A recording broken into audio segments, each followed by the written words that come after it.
You're listening to the Catholic Wives Desiring Peace podcast. Today's episode is about radical acceptance, finding peace when you can't change your in laws. Are you a Catholic wife grappling with challenging in laws? The Catholic Wives Desiring Peace podcast is your sanctuary for navigating these sometimes stormy seas of life with toxic in laws, while being validated for what you've experienced. Join me, your host, Miriam Susan, a Catholic wife who's weathered nearly 3 decades of in-law drama, as we tackle the tough issues you're dealing with head on. Welcome to today's podcast. Today, we're going to be looking at radical acceptance, a concept that just might transform how you experience those very challenging relationships that you have with your in-laws. I remember the point at which I realized that what was going on with my in-laws was not about me to change. And so I hope that that realization comes to you through this episode today. And if you've ever felt like you are running on this emotional treadmill with your in-laws, always exhausted, but never really getting anywhere, then today's episode is especially for you. We're going to explore what radical acceptance really means, why it is so hard, and how it might be the key to finding peace even when your circumstances don't change.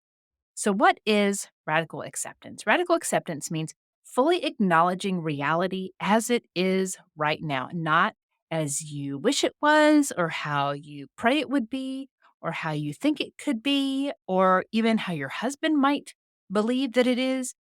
So it's important to understand that accepting the reality of the situation that you are in with your in laws doesn't mean that you like it.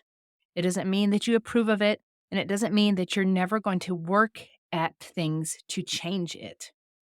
But it is about stopping the mentally and emotionally exhausting battle with what is and releasing this fantasy ideal that we sometimes carry with us of what this relationship should be. It's like saying, this is happening rather than this shouldn't be happening or this should be happening. I feel like this concept is really well captured in the Gospel according to St. Luke, chapter 22, verse 42, when Jesus prayed in the Garden of Gethsemane. And he said, "Father, if you are willing, take this cup from me, yet not my will, but yours be done." So even Jesus struggled with accepting a painful reality, but in his acceptance of it, he found the strength to move forward and to proceed with what would eventually lead to his death. And there is a strange power that comes from fully accepting what is. It actually puts you in a position to respond instead of just being in a reactive state. And I want to make something clear. Radical acceptance is not giving up. It's not being a doormat for your in-laws. It's not saying that their bad behavior is okay.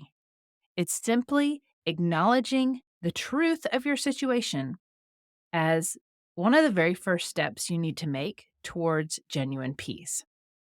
So, why do we resist this radical acceptance? Well, we fall into what can be called the hope trap. We keep thinking, if I just explain it one more time, they'll understand. If I just try harder, they'll finally change. If I just find the right words to say, they'll see how their behavior affects us. Or it could be even something like, if I just write it out one more time, if I send them another email, if I send them another letter because my first 5 didn't fully grasp everything I wanted to say, then they will understand, they will repent, they will change their ways, and we can have a normal relationship. My husband, I don't even know how many talks, how many emails he has sent to his parents in an attempt to try to explain one more time in a better way, which I don't know if there is a better way to explain something if somebody is not willing to take the time to self reflect and see themselves in what you're writing and take accountability. You can't. Instead, you do try to stay on that treadmill and you run and you run and you run and you try this and you try that. And you end up in the same place, but you're exhausted. Another reason we often will kind of resist this radical acceptance is we're afraid that it means that we are giving up or that we're just going to be okay with letting other people walk all over us. Or sometimes we think it's less painful to cling to this fantasy illusion than to face the reality that some relationships in our lives will never be what we had hoped for.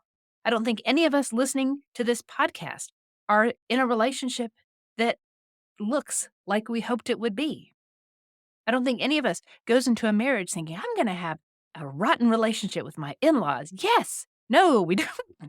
We never go into it with that fantasy because we do cling to this idea that maybe it's just the stress of the engagement. Maybe his parents are just struggling with letting go. Maybe it's fill in the blank. And then we get married and we're years into it and things are exactly the same or worse, like happened to us.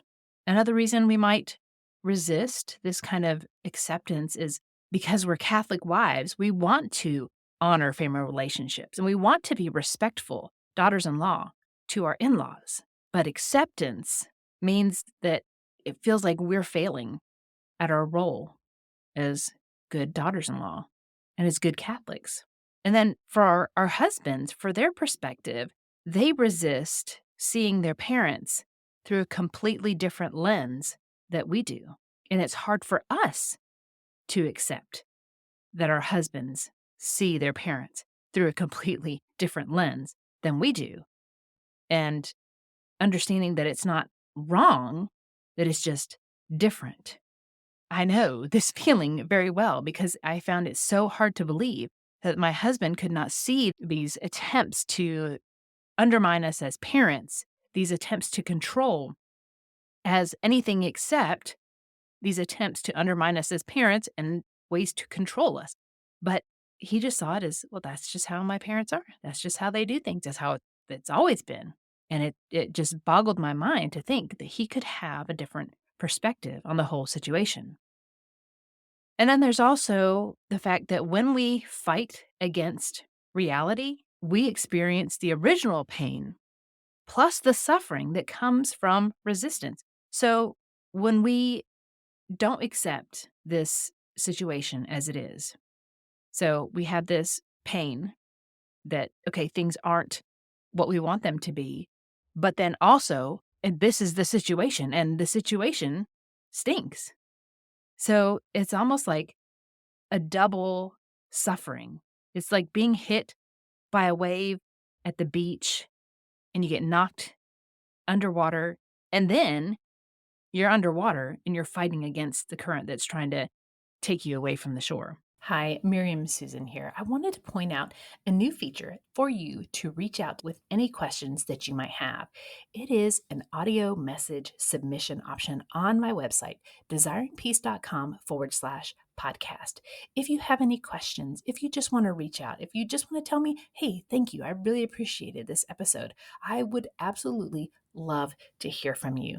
If you decide to submit a question, it could be chosen to be played here on the podcast or for me to just answer it if it makes more sense for me to just address your question without playing your audio. But I will be in touch if you reach out. Just send me a quick note. Go to desiringpeace.com/podcast. Submit your audio message now. And then there's this illusion of control. Deep down, resisting something is about control. We think if we just resist hard enough, we can force reality to bend to our will.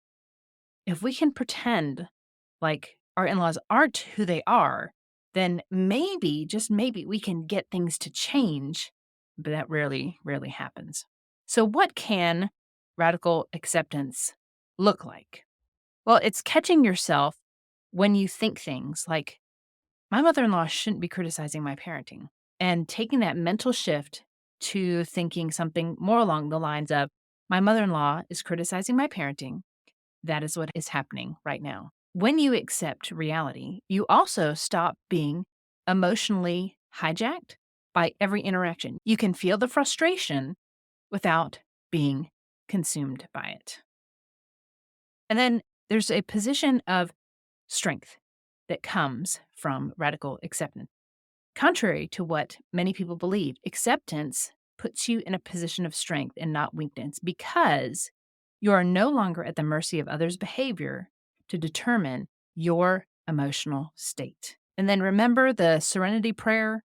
Acceptance is about gaining the wisdom to know the difference between what you can and cannot change. Also, with radical acceptance, you might notice physical changes in your body. Your shoulders drop, they're not up by your ears with your shoulder muscles all tense and tight. Your jaw unclenches. You can breathe more deeply when you practice this radical acceptance.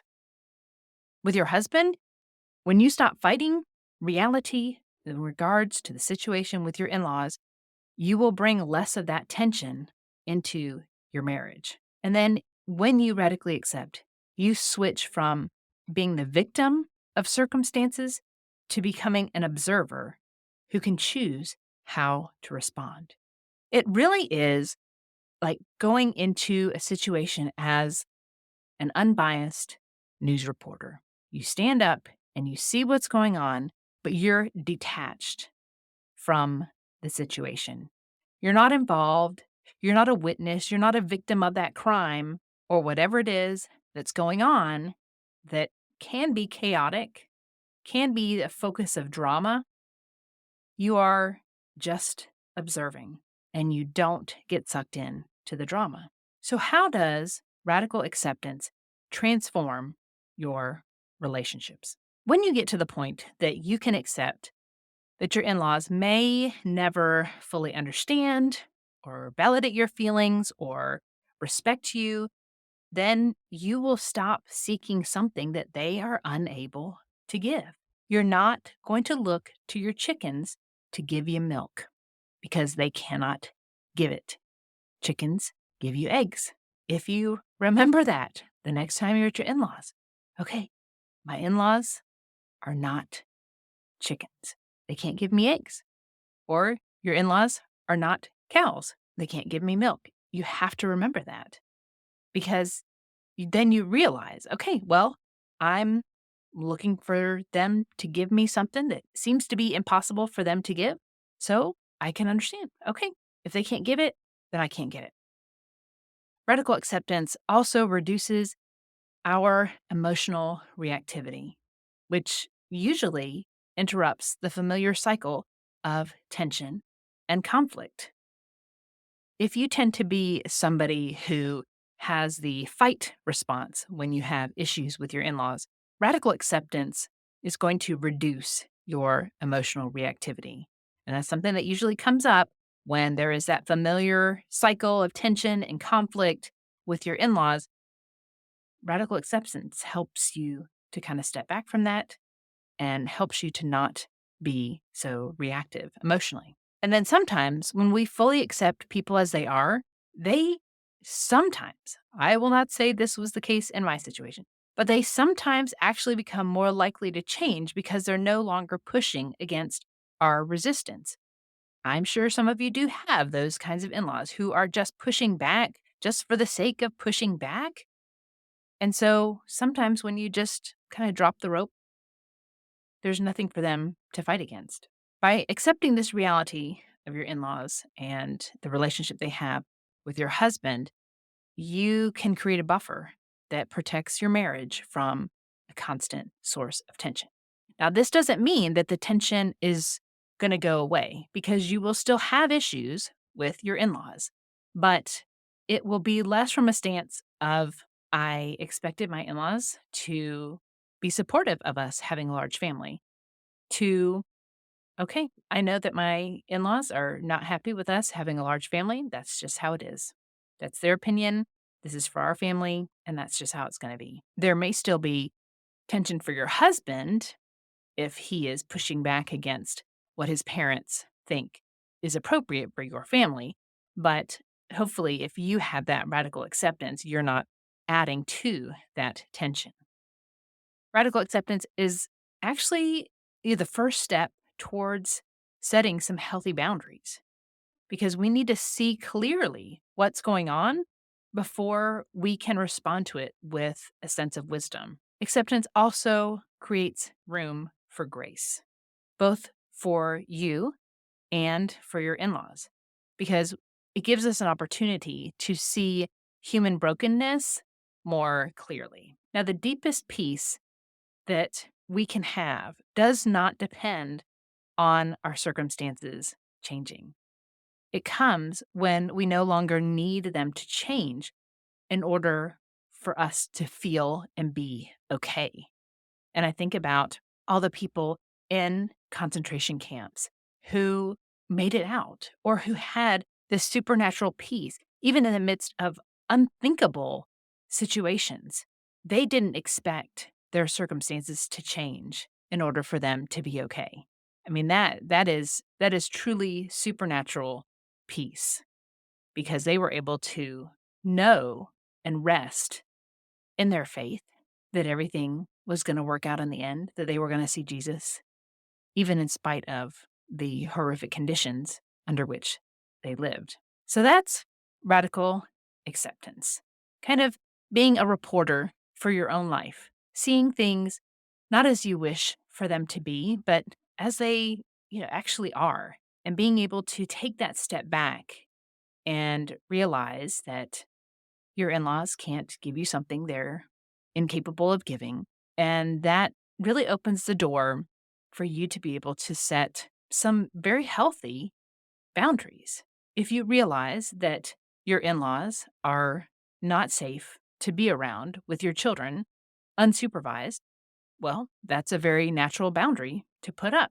Okay, I know that maybe my father in law is prone to drink too much even when the children are present. And it's not safe when he does that because sometimes he drives. We will just set a rule. We don't necessarily have to tell him that and just decide, this is how he is. He's not sober right now. And so he's not going to be allowed to supervise our children without one of us there. That's it. You're not hoping that he changes. You're not signing him up for some 12-step program to get him sober. You're accepting the fact that he has a problem with alcohol and he's unsafe for watching your children. So then you set a boundary and then you enforce it.